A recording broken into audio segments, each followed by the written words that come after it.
এখন আবার কে আসলো? আপা আসসালামু আলাইকুম, ভালো আছেন? ওয়ালাইকুম সালাম। হ্যাঁ ভালো আছি, ভিতরে আসো।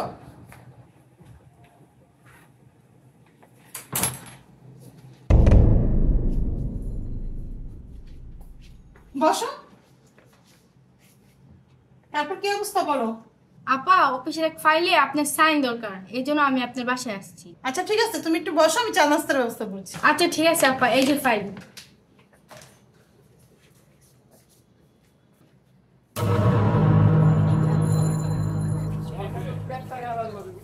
ঈশা এবার রুম গেলে চলো দেখি।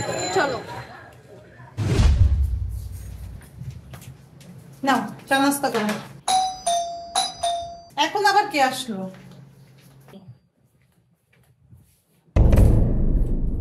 আসসালামু আলাইকুম। ওয়ালাইকুম আসসালাম। আপনারা কারা? আমরা রুম দেখতে আসছি, আপনার বাসার রুম খালি হবে? হ্যাঁ আমার বাসায় রুম ভাড়া হবে। আপনারা দুজন কি লাগে? আমরা হাজবেন্ড ওয়াইফ। ও আচ্ছা, আসেন ভিতরে আসেন।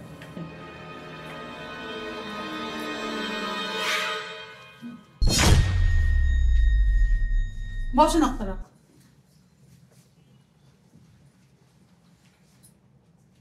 আপনাদের বিয়ে হয়েছে কত বছর? আমাদের বিয়ে হয়েছে 2 বছর। আপনারা কি প্রেম করে বিয়ে করছেন না ফ্যামিলিগত বিয়ে করছেন? আমাদের লাভ ম্যারেজ। আপনাদের কোনো ছেলে মেয়ে নাই? না, আমাদের কোনো ছেলে মেয়ে নাই। আপনারা কি করেন দুইজনেই? আমরা হাজব্যান্ড ওয়াইফ, একই অফিসে দুজন চাকরি করি। তাহলে শুনেন, আমার রুম ভাড়া হয়েছে 18,000 টাকা মাসে। 2 মাসের অ্যাডভান্স দিতে হবে। আর কোনো গ্যাদারিং কিন্তু আমি পছন্দ করি না। ওইটার কথা বলতেছেন? ওইটা নিয়ে কোনো সমস্যা নেই। আমার হাজব্যান্ড কাজের ক্ষেত্রে বেশিরভাগ সময় বাহিরেই থাকে, বাসায় আমি একাই থাকি। আর অ্যাডভান্সের কথা বলছেন, অ্যাডভান্স আমরা আজকেই করে যাব। পারবেশ, টাকা দাও। টাকা? হ্যাঁ দাও।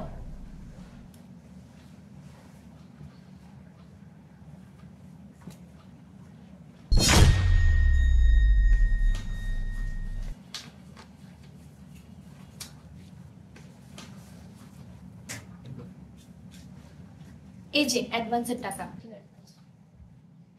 শুনেন, আপনাদের দুইজনের ভোটার আইডি কার্ড আর 2 কপি ছবি কালকে নিয়ে আসবেন। আমরা আগামী মাসের 1 তারিখ থেকে উঠবো। তাহলে আমরা আজকে আসি। আসসালামু আলাইকুম। ওয়ালাইকুম আসসালাম। চলো।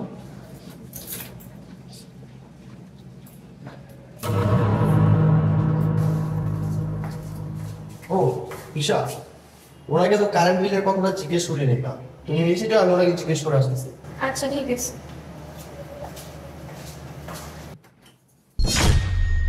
কারণ বিশ্বাস করো, ও আমার বউ না, ও আমার অফিস কলিগ। আমরা একই অফিসে চাকরি করি। আমার বউ তো তুমি, যাকে আমি ভালোবেসে বিয়ে করছি। ইভেন ও যে অ্যাডভান্স গুলো দিচ্ছে সেই টাকাগুলো ওর। ও কোথাও রুম পাচ্ছিল না, তার জন্য আমাকে বলছে ওর হাজবেন্ডের অভিনয় করতে। মিথ্যাবাদী, আর কত মিথ্যা কথা বলবি? পারুল, ও কি তোমার হাজবেন্ড? হ্যাঁ ম্যাডাম, আগে ছিল, এখন নেই। কালকেই তোরে ডিভোর্স দিব। আপনার মতো নোংরা মানুষের কাছে আমি আমার বাসা ভাড়া দিব না। এই নিয়ে রাখছেন 8 টাকা। বের হন আমার বাসা থেকে, যা।